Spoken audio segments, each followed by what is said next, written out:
In today's fast-paced design environment, efficiency isn't just a luxury, it's a necessity. Whether you're managing large assemblies or refining intricate subsystems, selective loading in SOLIDWORKS Design empowers engineers to work smarter, not harder. Working with large assemblies can be challenging. The only way to have the total context of your design is to open all the parts you don't need in order to work on just the parts you do need.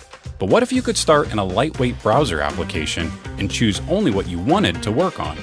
With selective loading, you can graphically select only the parts and subassemblies you need to work on, completely independent of the underlying CAD structure, and save the selection as a filtered view.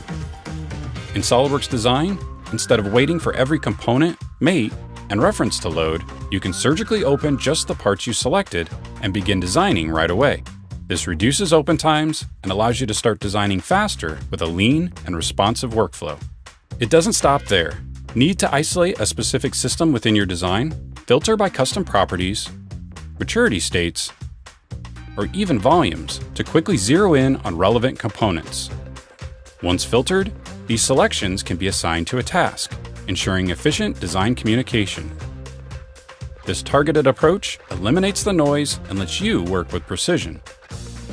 Finally, selective loading supports the creation of filters that can represent different variations of your design and can be saved, reused, and even released as part of your design documentation. These filters act as a curated view of your assembly and can be referenced directly by drawings. This means your documentation stays accurate and aligned with the exact representation you intended. Selective loading isn't just a convenience, it's a strategic tool for modern design.